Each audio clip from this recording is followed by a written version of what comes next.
nuestro pensamiento es como un pizarrón.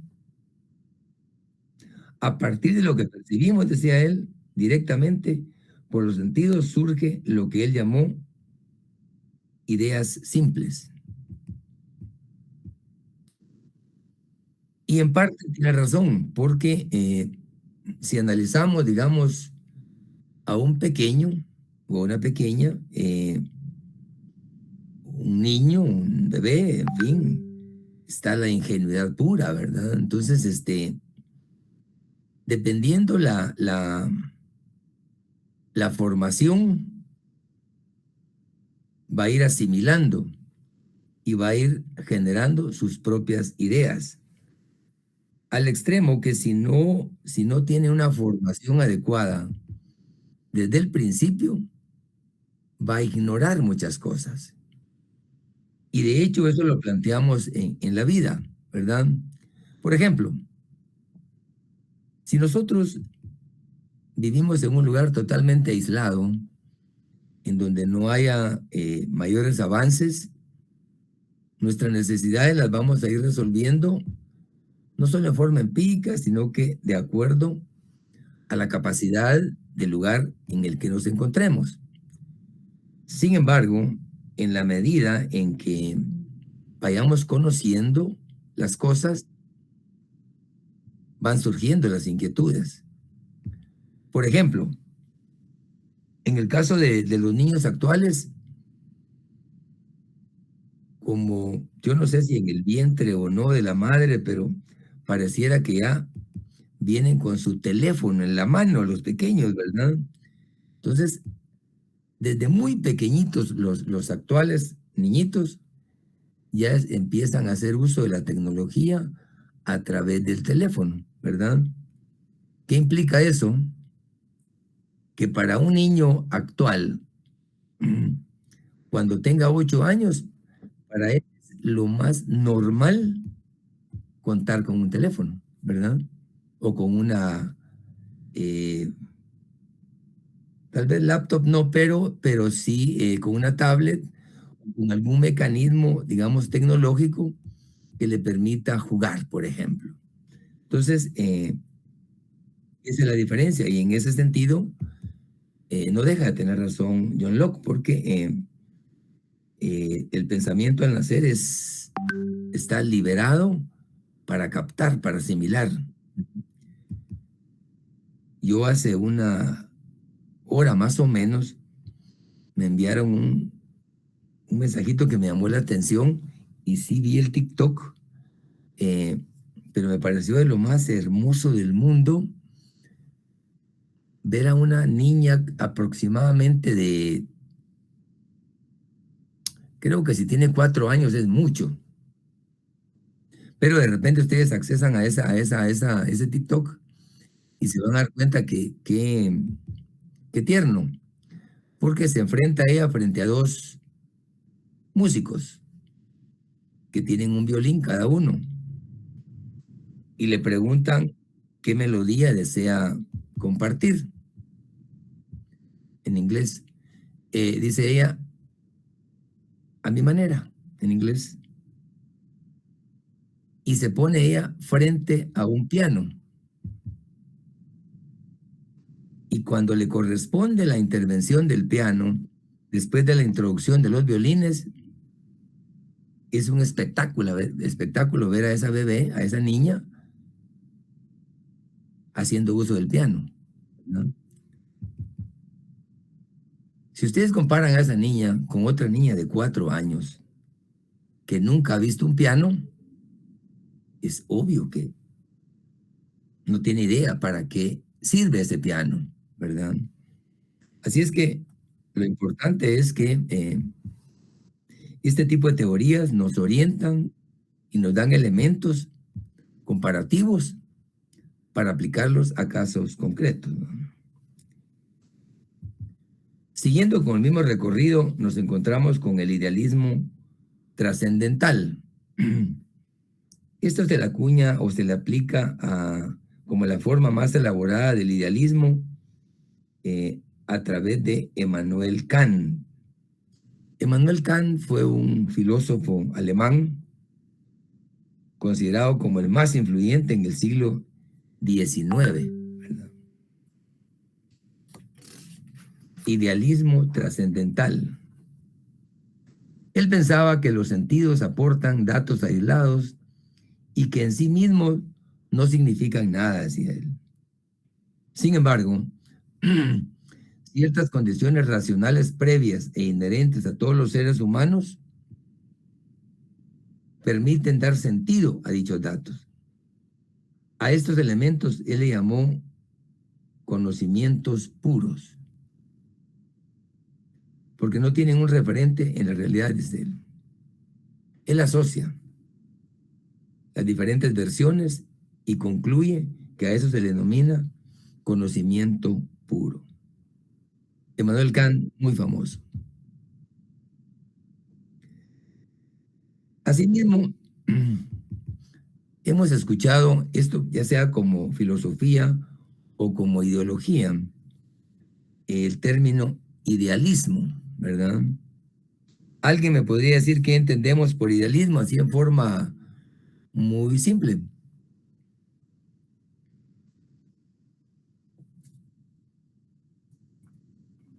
¿Podría ser dar a conocer la realidad, licenciado? La realidad, pero ¿bajo qué forma? ¿La realidad que pensamos o la realidad que miramos? La que pensamos. La que pensamos, ¿verdad? Sí, inicialmente va orientado hacia eso. El idealismo, según digamos, esta versión, en términos muy sencillos nos dice lo que el idealismo plantea para conocer la realidad es más importante y activo el papel del cerebro humano que lo que la materia sea en sí misma. O sea, lo que pensamos, lo que añoramos. Hay una radio actual en Guatemala que se denomina Radio Punto. Radio Punto tiene un programa de lunes a viernes de 10 a 12 que se llama Con Sentido Humano. Y el eslogan de ellos es: lo que pensamos o lo que sentimos, lo podemos realizar, dicen ellos. Ese es un enfoque idealista. Por ejemplo, dice, es común escuchar que no importa tan negativas sean las circunstancias, cada persona puede superar con dedicación y voluntad esa condición, ¿verdad? A eso se refiere cuando uno dice, o le dicen a uno, está soñando, vos, le dicen, sos idealista, ¿verdad? Sin embargo, no puede uno, digamos, desconocer que depende de uno. Hay cosas que si uno las define y se somete a un proceso concienzudo, disciplinado y definido y planificado, y se puede lograr. Por ejemplo, digamos un joven que tenga un salario relativamente aceptable o con algún monto, digamos, significativo, puede decir, bueno, yo puedo dedicar tanta cantidad a ahorrarla mensualmente y en tanto tiempo puedo, por lo menos, enganchar un vehículo y después lo sigo pagando. Tal vez para algunos compañeros podría ser que sea un idealista y que no lo va a lograr. Pero si lo hace disciplinadamente, por supuesto que lo puede lograr, ¿verdad? Ese es como un proyecto elemental o una cosa concreta. Pero así mismo puede ir pensando en otras cosas, ¿no? Hay quienes, por ejemplo, desde muy jóvenes dicen, bueno, yo voy a enganchar un apartamento o una casa. Y si son jóvenes, obviamente pueden tener una proyección de 20, 25 años para hacer efectivo ese proyecto. Y así como se paga una renta, perfectamente se puede pagar una letra, ¿verdad? Entonces, de manera que no puede uno creer que por el hecho que le dan idealista, no puede llegar a obtener resultados concretos, ¿no?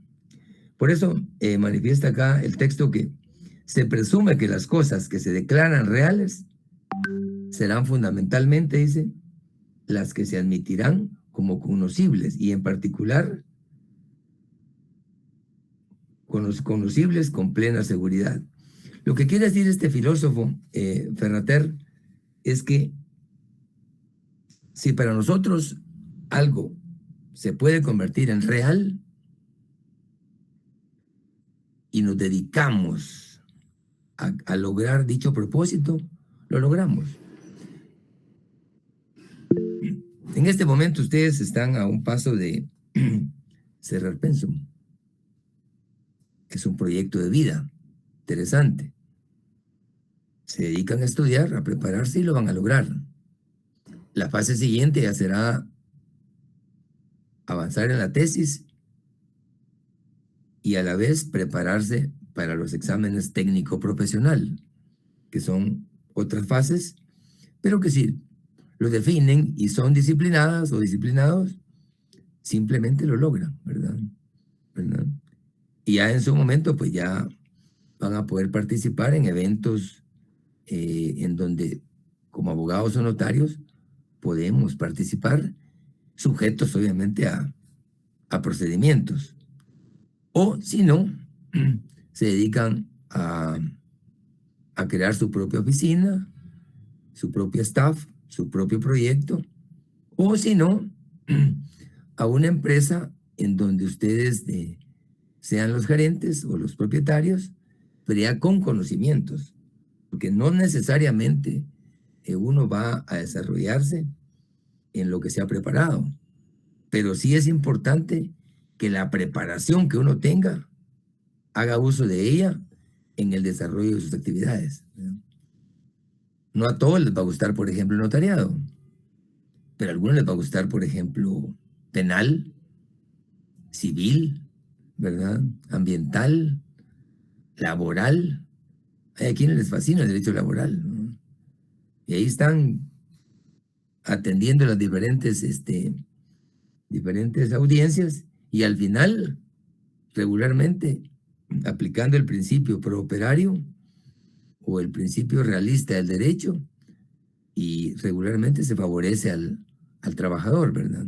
Ante tanto despido que se da injustificadamente, ¿verdad? Pero ya será cada quien el uso que haga de su esfuerzo académico, ¿verdad? Y por último, no menos importante, es necesario que se deje constancia o se aborde, aunque sea en forma breve, lo relacionado con el materialismo dialéctico. Este es otra clase de filosofía, la cual, en forma resumida, se puede analizar desde dos perspectivas. Una bajo el punto de vista ontológico y otra bajo el punto de vista epistemológico. Desde la ontología plantea que la materia existe antes y con independencia de la conciencia. O sea, lo material existe, nos guste o no. Vemos una roca, esa roca existe. Vemos una carretera, esa carretera existe. O sea, vemos un árbol, ese árbol existe. Querramos o no querramos. Mientras que, si lo vemos bajo el punto de vista epistemológico, escribe que el conocimiento es el reflejo de la realidad objetiva en la conciencia humana. Son dos puntos de vista. Los máximos exponentes en estos temas históricos ha sido Karl Marx y Federico Engels. Por cierto, estos personajes, si de algo se pudieron, digamos, enorgullecer, fue del nivel de amistad que tenía, ¿verdad? Y es un fenómeno muy curioso, fíjense, porque Karl Marx fue un científico que analizó a fondo el socialismo y él creyó que se podía llegar a la etapa del comunismo, ¿verdad? Fue un científico social. Federico Engels también fue un filósofo cuyo enfoque coincidía con el pensamiento de Karl Marx. Sin embargo, Federico Engels era un empresario, era un hombre acaudalado, ¿verdad? Mientras que Marx era un hombre académico que pasó las penalidades que más se le puede ocurrir a uno porque se vivían cambiando de lugar. Aunque su origen era prusiano, vivió mucho tiempo en Inglaterra, pero quien lo subsidió mientras él desarrollaba sus teorías fue su amigo Federico Engels. Si ustedes leen El Capital, o tal vez El Capital es muy extenso, es demasiado, ese es el que leyó los tomos del Capital es impresionante. Pero leer, por ejemplo, El Prusiano Rojo, les da una visión de la capacidad que tuvo Karl Marx, ¿verdad? Muchas cosas que él planteaba dieron el origen a muchos temas, ¿verdad? Revolucionarios. Sin embargo, al final no se lograron determinados propósitos porque la mentalidad de ellos era que llegara a una sociedad sin clases. Él utilizó el método dialéctico, el mismo método utilizado por Platón, ¿verdad? Entonces Platón fue en alguna medida, incidió, ¿verdad? En el tema, pero el objetivo final era el comunismo, llegar a una sociedad sin clases. Sin embargo, en la práctica es importante que no nos perdamos porque el socialismo es una fase previa al comunismo, ¿verdad? Y en algunos países derivado de revoluciones sí se llegó a regímenes socialistas, como por ejemplo el que todavía existe es Cuba. No comunista, pero sí es un régimen socialista. Otro régimen que traía esta tendencia y que en este momento está en una fase muy compleja es Venezuela. Ellos le llamaron el socialismo del siglo XXI, ¿verdad? Mientras que Cuba mantiene su esquema. Sin embargo, sin que uno, digamos, pretenda despotricar contra ciertas corrientes, una cosa es lo teórico y otra cosa es lo práctico. Incluso tomando en cuenta que el máximo exponente en dichas teorías, en su momento tratándolas de aplicar, fue Rusia, ¿verdad? Rusia que ha sido tan enorme, digamos, históricamente, siempre la actual Rusia es un país gigante, pero la Rusia, digamos, que involucraba todo el este de Europa, llegó un momento a ser enorme, ¿verdad? Y lo que pretendían, obviamente, es arribar al comunismo y, de hecho, incluso exportar revoluciones. De esa cuenta, Rusia ha subsidiado por mucho tiempo a Cuba en muchos temas y en algún momento con Venezuela o un poco con Nicaragua, ¿verdad? Y con otros países, ¿verdad?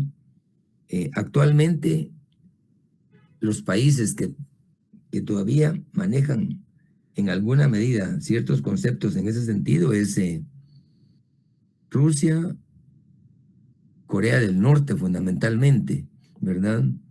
Ustedes saben que Corea está dividida entre Corea del Norte y Corea del Sur. Corea del Norte es con tendencia comunista, un país centralizado, centralista, mientras que Corea del Sur es pro-occidente, es un país desarrollado. Dividen la isla, pero son países totalmente distintos. Sin embargo, cada uno de ellos tiene su fortaleza, porque en el caso de Corea del Norte resulta ser peligrosísimo para el mundo por el tema del abordaje de la energía atómica, ¿verdad? Pero a lo que me quiero referir concretamente es que en el concepto o bajo el concepto de Karl Marx y Engels, Rusia fue uno de los que trató de hacer efectiva esas teorías. De hecho, la gran Unión Soviética, o sea, los países socialistas, por muchas décadas, trataron de darle vigencia a dichas teorías, ¿verdad? Sin embargo, con el tiempo se fueron desplomando poco a poco ese tipo de teorías. De hecho, ustedes se recuerdan al presidente ruso que creó la perestroika. ¿Alguien se recuerda de algo? ¿Ha leído algo al respecto?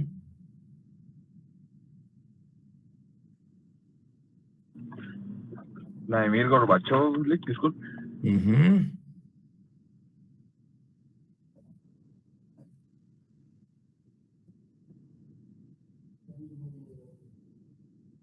¿Qué creen ustedes que significa o que pretendía la perestroika a través de Gorbachev?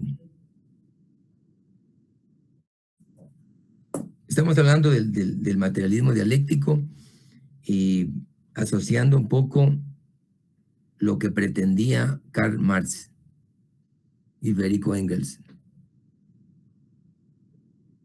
que por supuesto crearon muchas teorías científicas y se habló mucho de la explotación del hombre por el hombre, se habló en economía. Ustedes se recuerdan cuando uno ve la clase de economía, surgen aspectos como la escasez, aspectos como la plusvalía, la necesidad, de tal manera que economía es bien interesante, ¿verdad? Y que tiene mucha relación con estos personajes, ¿verdad? Pero con el objeto de tener solo por lo menos una aproximación a los personajes, efectivamente, cuando hablamos o cuando escuchen ustedes, por ejemplo, conceptos de perestroika, se refiere a la reforma política que implementó Gorbachev. Siendo presidente de Rusia, empezaron a deslindarse y a liberarse de las repúblicas soviéticas. Y de esa cuenta, tanto a través de la perestroika y el glasnost, que fue otro concepto que acuñó Gorbachev, que fue la reforma económica, ¿verdad?, de Rusia. Y de esa cuenta, actualmente, el actual presidente, que es dictador, Putin, evidentemente él obtuvo el beneficio de tanto de Gorbachev como de Boris Yeltsin, que era el presidente que superó, digamos, asumió posterior a Gorbachev, ¿verdad? Y después de estos personajes surge la figura de Putin, que tiene ya como 20 años en el ejercicio del poder, ¿verdad? Pero ya Rusia solo como tal, como país, aunque él actualmente quisiera volver a ese crecimiento, de hecho de ahí surge, digamos, lo que él le llamó operación especial, pero que es una guerra pues en contra de Ucrania, porque lo que ha querido es generar el imperio nuevamente, ¿verdad? No le basta solo contar con Rusia, quiere más, ¿verdad?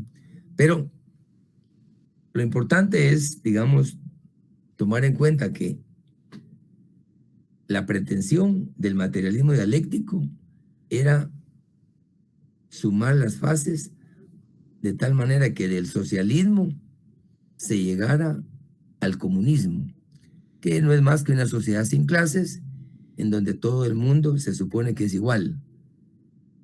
Situación que en la práctica no fue así. De hecho, prácticamente la historia demostró que el comunismo no tiene, digamos, los resultados de lo que pretendían los literatos o los que creían en ese tipo de ideología o de procesos. Incluso el mismo socialismo ha sido cuestionado. Aunque ustedes me dirán, bueno, pero también el capitalismo. El capitalismo también ha sido cuestionado, efectivamente. Sin embargo, el capitalismo sigue vigente con sus diferentes matices, mientras que el comunismo definitivamente son corrientes que está demostrado que no logran el objetivo, aunque aparentemente sea sano, ¿verdad? Así es que básicamente nos quedamos con algunas ideas sueltas en ese sentido. El propósito es, digamos, incentivarlos a que tengan los elementos básicos y oportunamente, pues, si desean, digamos, ampliar la información al respecto, pues el tema ahí está aperturado. Lo importante es, digamos, tener esa pasión, esa decisión de profundizar en los temas. Ortega y Gasset, un gran filósofo español, un gran docente, un ejemplo del liberalista, decía él que no es suficiente la cátedra dejando conceptos o definiciones.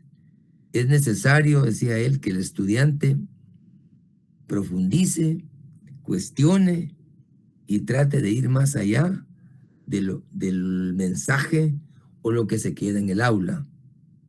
Y si ustedes estudian, aunque sea en breve, a José Ortega y Gasset, es un literato que impresiona el uso del lenguaje y la capacidad que tuvo de dejar una serie de preceptos que no solo siguen vigentes, sino que actualísimos, ¿verdad? Al extremo que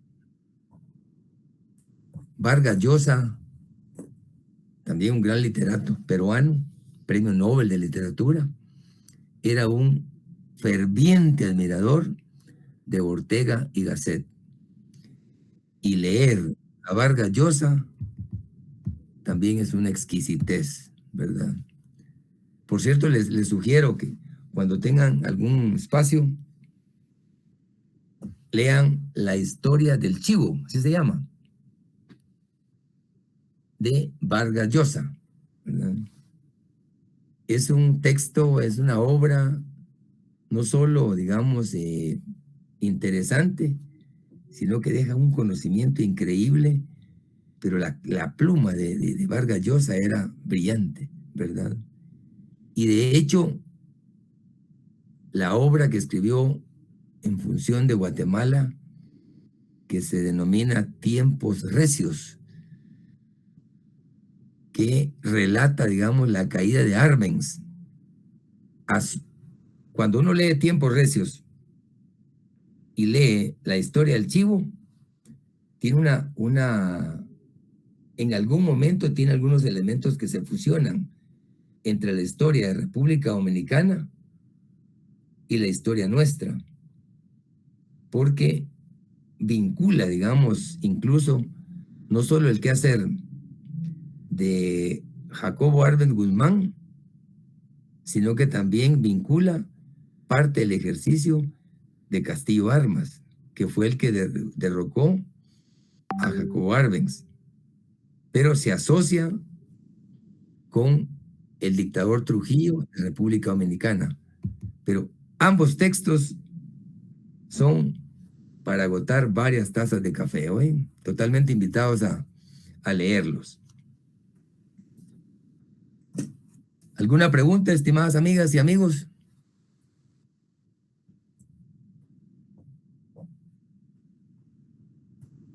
No, licenciado, gracias. Muchas gracias. Bien, entonces la segunda área o la segunda fase de la clase de hoy, vamos a iniciar algunos aspectos ya relacionados directamente con el derecho, porque obviamente es el fondo, digamos, de la clase, ¿verdad? Como rama de la filosofía del derecho, como rama de la filosofía, la aplicación del derecho, y en el desarrollo del curso vamos a tratar de ir profundizando en algunos aspectos del derecho, porque en la medida en que nosotros logremos asimilar al máximo cómo nace, cómo surge, cómo se hace, cómo se interpreta, cómo se aplica el derecho, pues en esa medida no solo nos va a motivar a profundizar en el tema, sino que a sentirle el sabor, digamos, a la carrera y a la normativa, porque si uno se queda solo con decir, por ejemplo, bueno, Guatemala tiene muchas leyes, sí, aproximadamente tiene entre 13,000 y 14,000 leyes vigentes. Se le termina la vida a uno y jamás lees todas las leyes, pero el derecho es lo importante. Tratar de entenderlo independientemente que no conozcamos a fondo todas las leyes que existen, porque sería imposible. Digamos, si alguien dice que las ha leído, las interpreta, las conoce, pues lo más seguro es que nos está mintiendo, ¿verdad? Pero sí es importante entenderlo como concepto, como definición y como aplicación. Así es que vamos a empezar abordando el tema con una breve historia, ¿verdad? No pretendo, digamos, hacer ningún cuestionamiento, pero ¿alguien ha leído la novela de Daniel Defoe? Esta novela trata de la vida y aventuras de Robinson Crusoe. ¿En algún momento lo han escuchado? ¿En alguna conferencia o alguien hizo algún comentario? Yo no, licenciado. No, ¿verdad? No, licenciado. No le... Sí, es un tema, digamos, aunque es una novela, digamos, sudamericana, resulta una novela clásica. Pero lo interesante es la enseñanza que nos deja dicha novela, ¿verdad? ¿En qué consiste, digamos, a grandes rasgos la novela? Sucede que el protagonista de esta novela se denomina Robinson. Sucede que el desarrollo se da en una isla sudamericana. Hay un naufragio y se queda, digamos, en las orillas en la isla, se queda Robinson. Así se le denomina al personaje. Solo. Imagínense uno en una isla solo. Por cierto, si hay una película hay un personaje, esa sí me imagino que la han visto. Tom Hanks. ¿Cuál? La ¿Qué? película de Tom Hanks, la de Forrest Gump. Sí, el protagonista es Tom Hanks, es cierto. ¿Alguien vio esa película? Sí, licenciado. ¿Verdad que es una película buenísima, no? Triste en su desenlace, pero deja unas lecciones impresionantes, ¿verdad? Que él, para no volverse loco, crea un personaje y resulta hablando con un coco, ¿verdad? Es interesante. Algo así se da en este caso. Sucede que producto de un naufragio, se queda este personaje en la isla, solo, y sobrevive, ¿verdad? Pero dentro de esa experiencia, estando solitario en la isla, después de 25 años, imagínense cómo tenía la barba ese famoso Robinson, después de 25 años de estar solo sobreviviendo ahí y hablando con los peces y las aves y con los árboles, sucede que ingresaron a la isla una horda de caníbales. Era un grupo de gente que comía gente, de caníbales, y llevaban a 2 prisioneros. El objetivo de los caníbales era obviamente freír o hacer un camping ahí, ¿no? Comerse a los prisioneros, ¿verdad? Y Robinson los detecta y logra arrebatarles a un prisionero. Se los quita, los caníbales lo persiguen y él con su escopeta derriba a un caníbal y mata a otro. Pero rescatando a una de las personas que esos caníbales se iban a comer. Entonces, el joven salvaje, en agradecimiento a Robinson, agacha la cabeza, le rinde pleitesía y se ofrece a ser con él esclavo perpetuo. Y le dice el personaje, el que salvó, que después le denominó Viernes como nombre, ¿verdad? Estoy a las órdenes para lo que usted diga, para lo que usted ordene, porque usted me salvó la vida. Entonces, él no tenía nada más ahí. Entonces, se puso a las órdenes de Robinson sin tener derecho a nada, más que a captar y a obedecer lo que Robinson ordenara, ¿verdad? Eso es por una parte. Con el tiempo, derivado de una tripulación amotinada, esta era otra tripulación, arrojaron al capitán del barco a la orilla. Es decir, por una parte estaba ya el Robinson con Viernes, que era el que había salvado y que estaba bajo sus órdenes.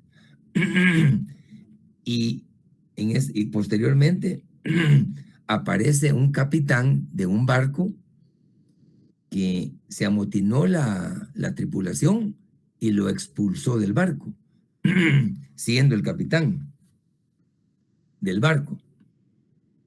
Pero se encuentra ante Robinson y ante el esclavo en una isla solitaria. Y ante esa situación, ¿qué les quedaba a ellos? Ser solidarios y apoyarse para subsistir, ¿verdad? Entonces, Robinson promete apoyarlo, pero bajo 2 condiciones.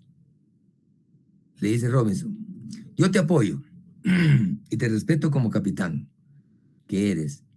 Pero mientras estés en la isla, vas a obedecerme.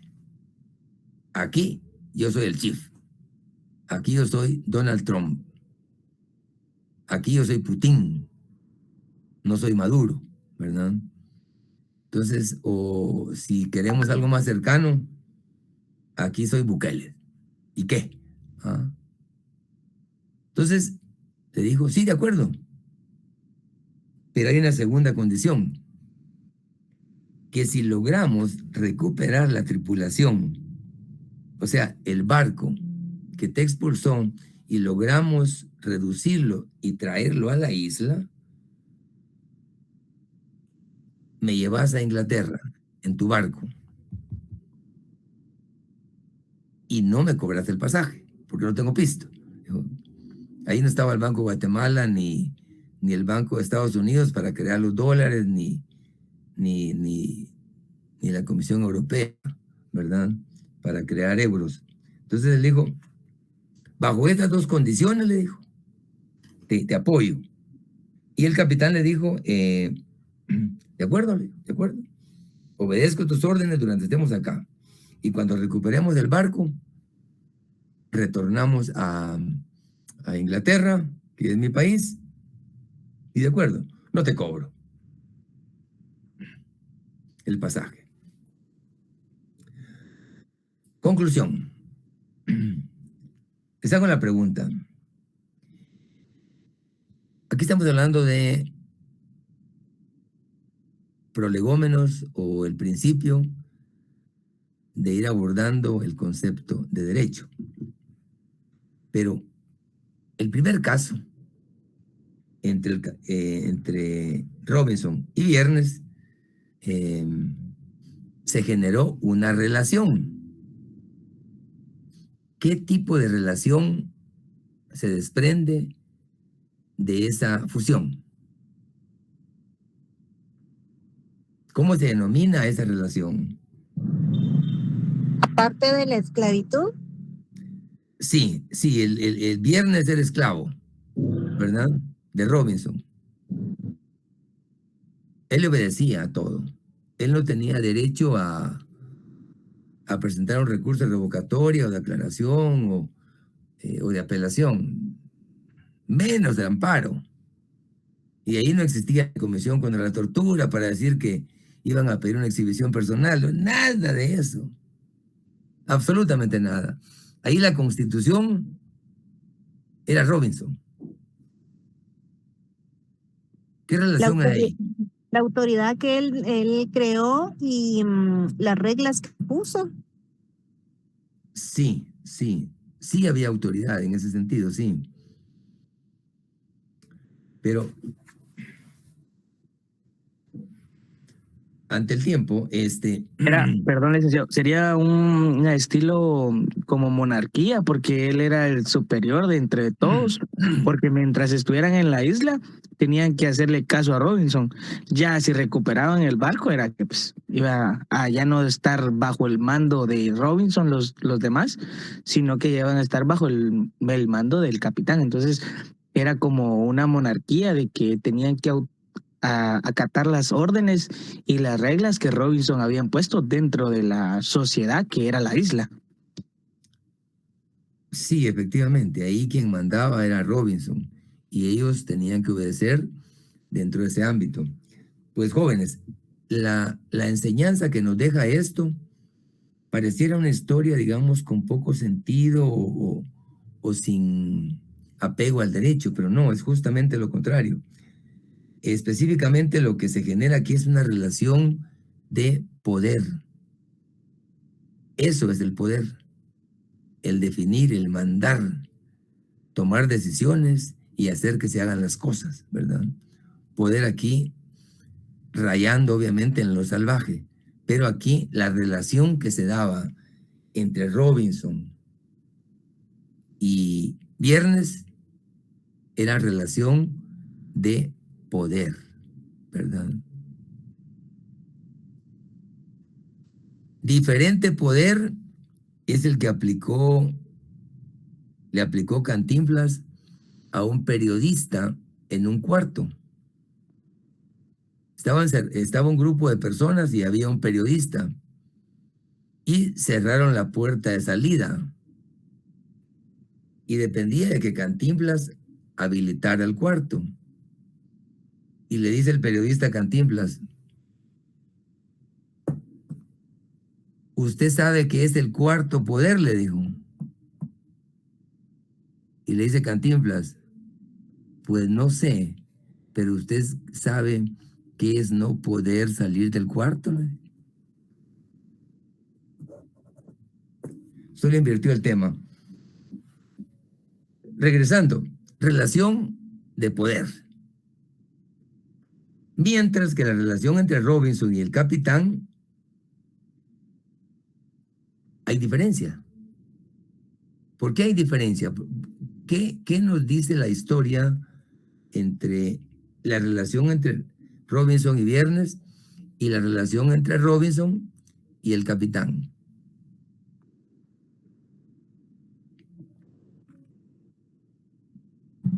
Que ahí ya era una relación como de ganar. Él le iba a permitir supuestamente recuperar el barco, pero a cambio le tenía que llevar a Inglaterra sin cobrarle absolutamente nada. Entonces, él iba a recuperar su poder como capitán, ¿verdad?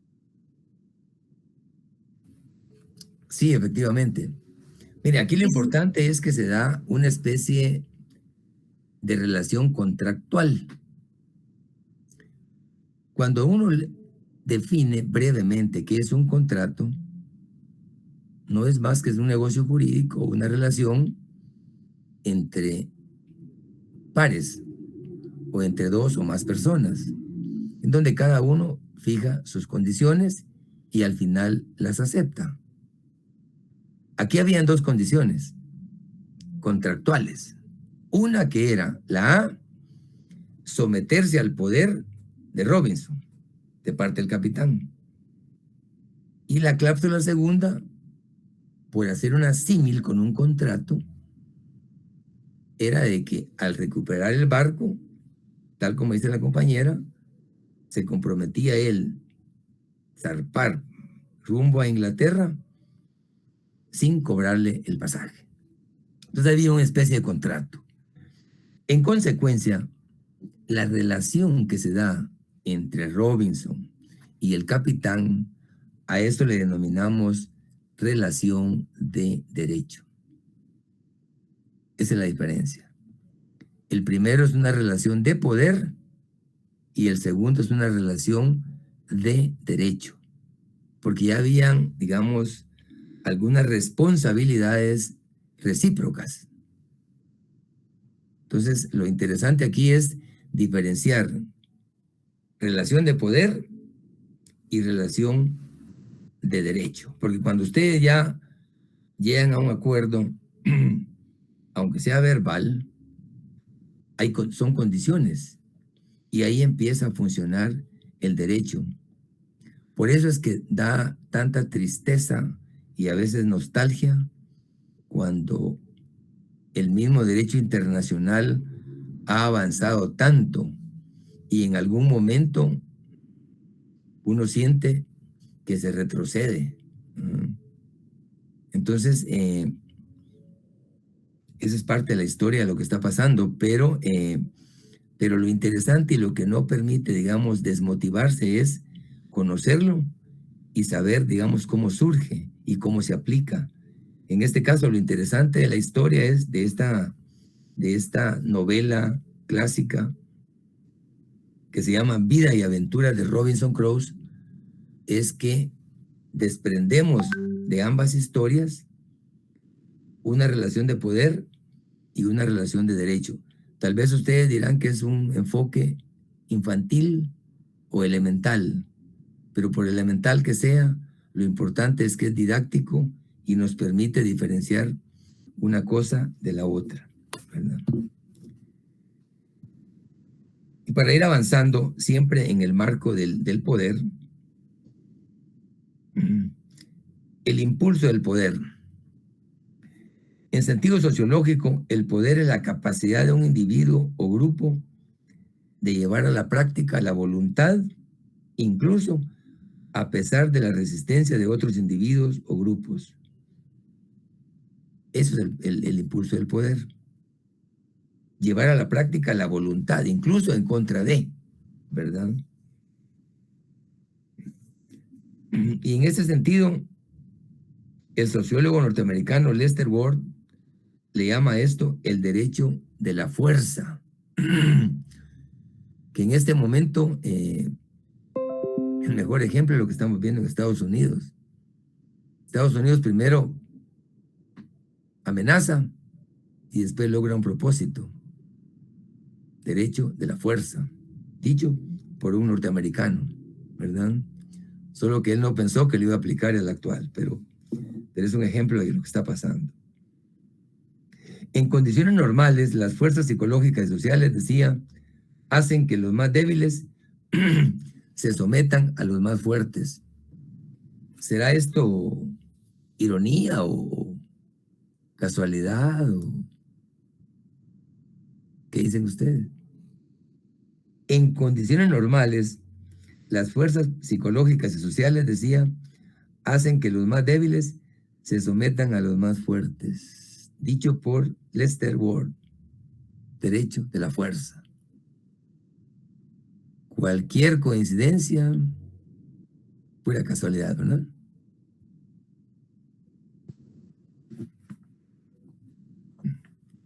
Imagínense que nosotros, que tenemos afortunadamente una constitución vigente, no lo desarrollado que quisiéramos, pero tenemos constitución, ¿verdad? Que no existiera, sería tremendo, ¿verdad? De hecho, han habido periodos en el país que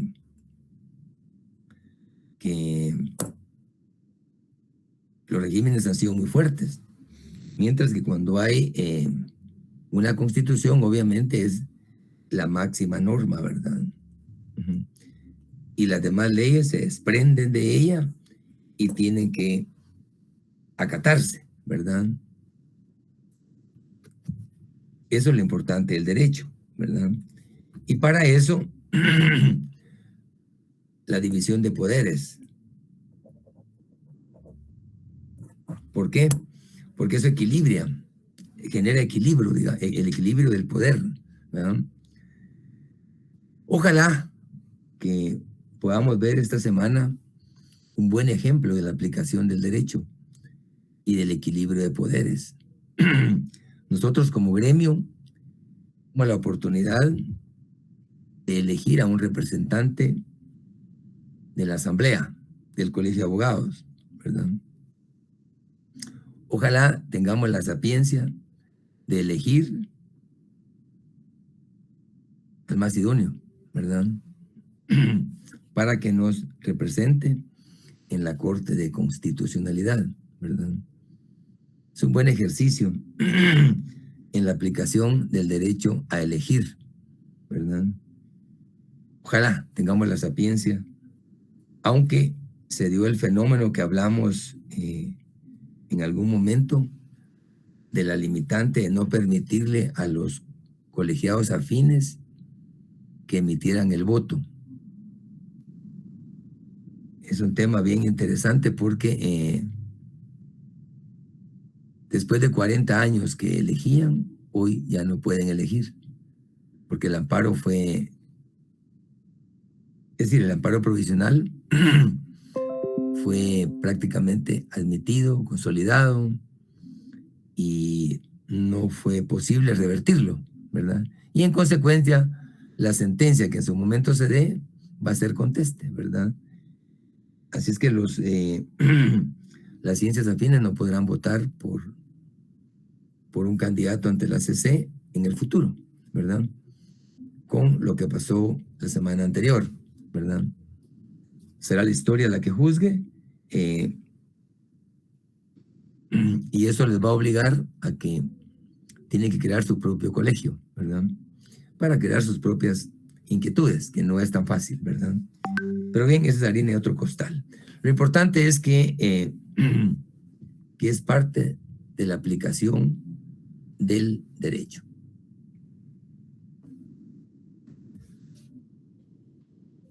No sé si hay alguna pregunta en este sentido.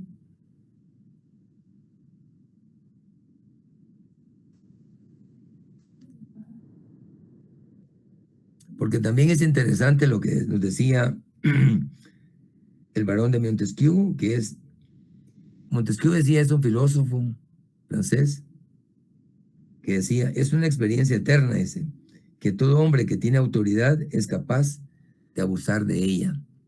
Son frases que quedaron en la historia y que siguen vigentes, ¿verdad? El hombre que tiene poderes es capaz de abusar de él, ¿verdad? Otros dicen, si no se abusa del poder, ¿para qué es el poder? ¿Verdad?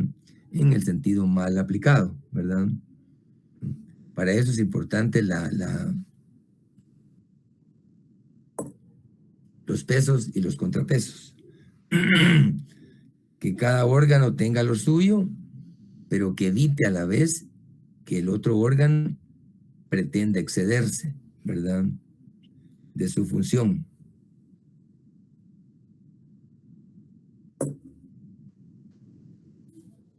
Bien.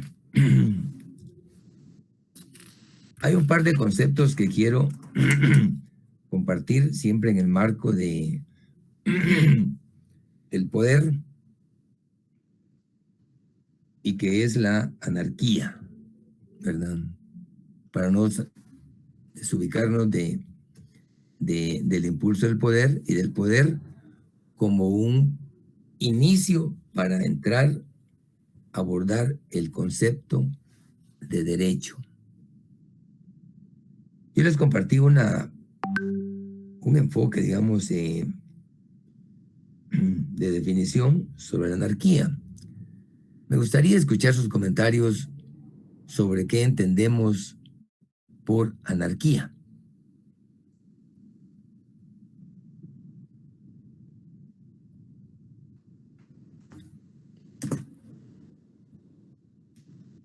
¿Quién nos puede ilustrar sobre la anarquía? Buenas noches, licenciado. A mi punto de vista, yo considero que la anarquía es alguien que siempre va a permanecer en el poder. Por ejemplo, cuando hablamos de los reyes.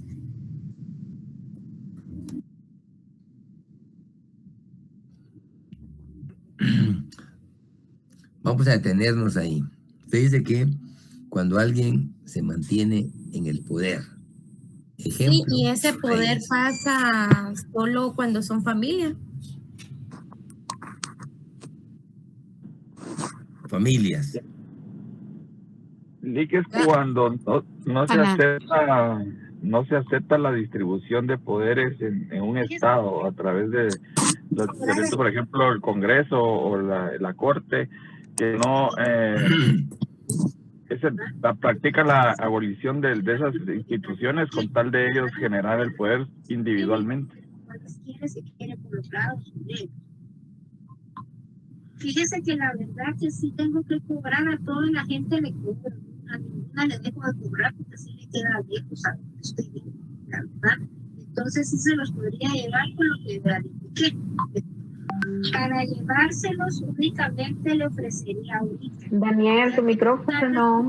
No me comprometo, ya que ya más tarde ya se hace de noche y es peligroso.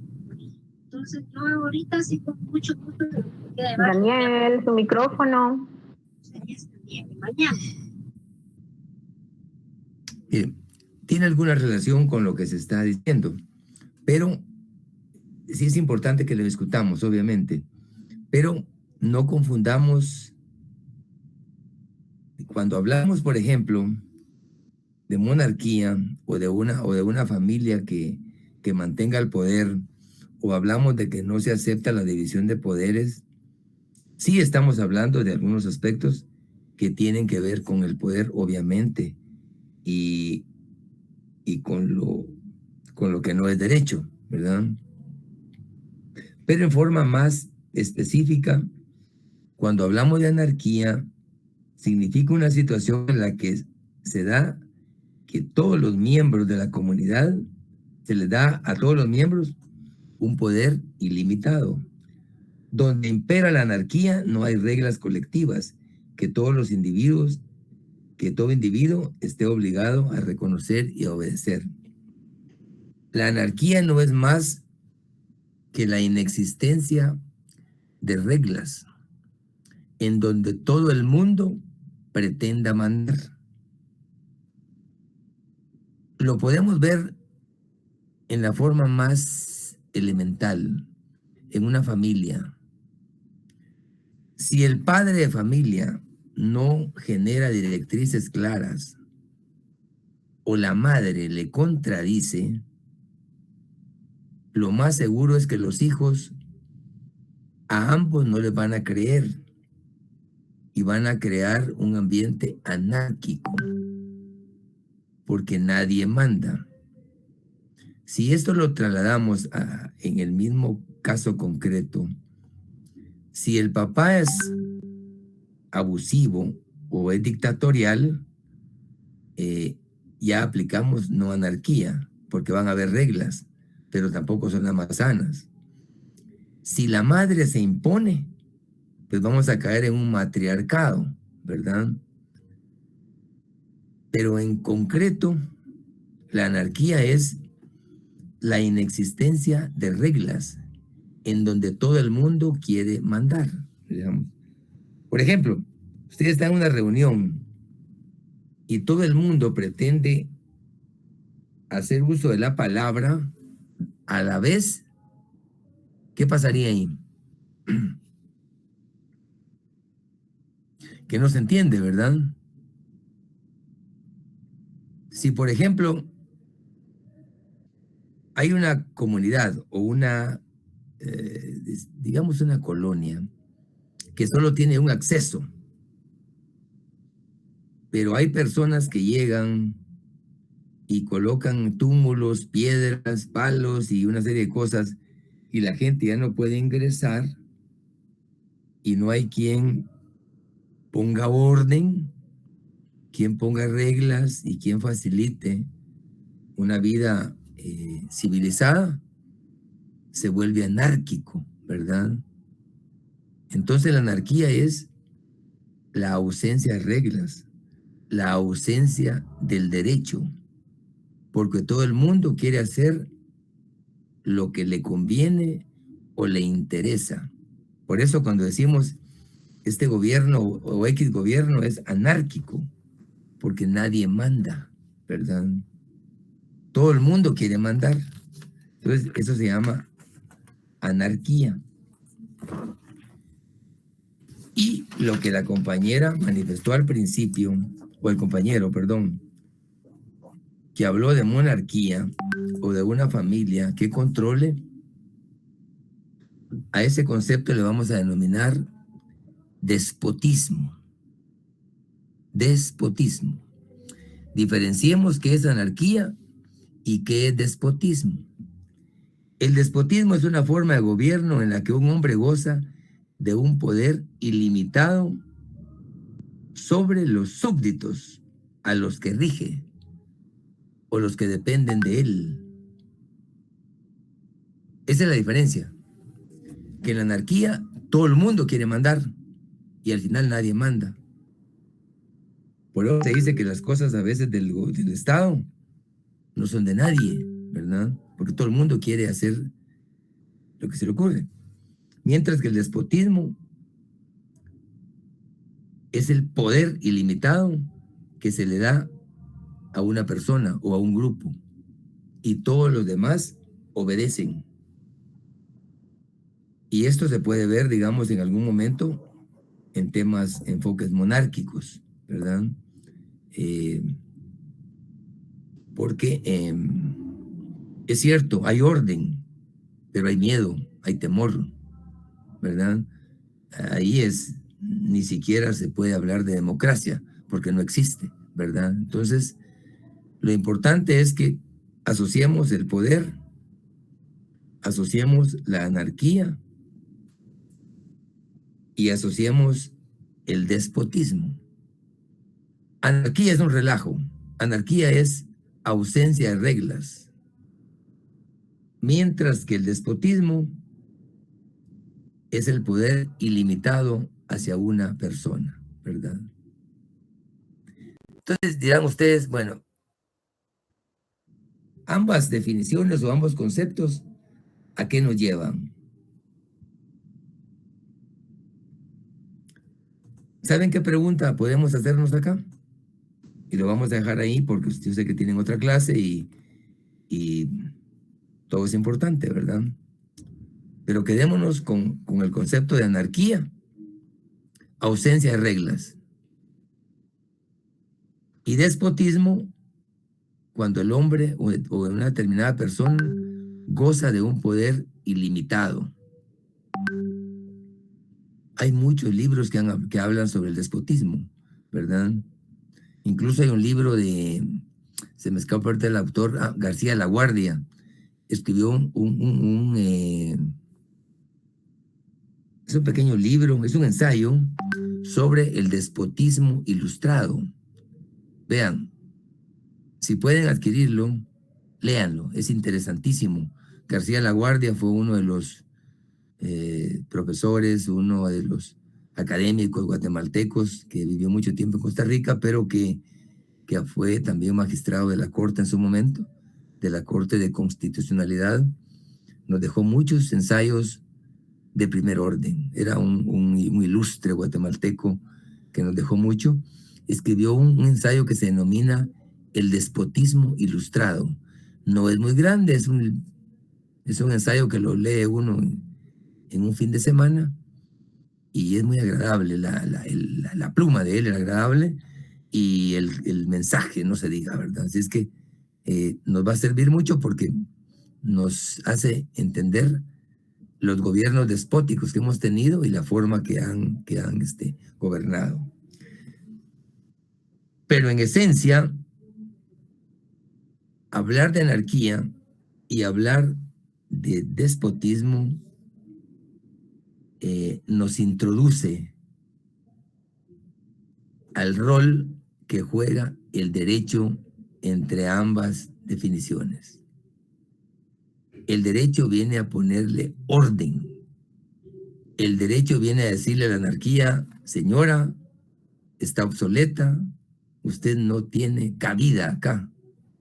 Y usted, señor despótico, tampoco. Aquí el que manda soy yo. Y es el derecho. El derecho es el equilibrio entre la anarquía y el despotismo, ¿verdad?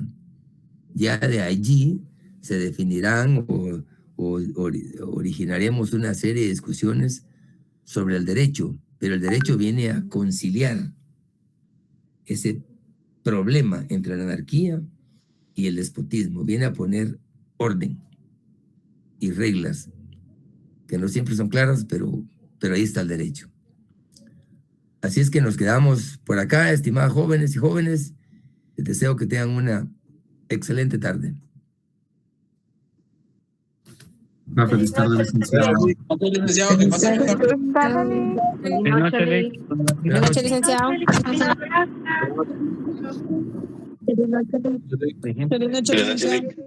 Feliz noche, licenciado. Buenas noches. Feliz noche, licenciado.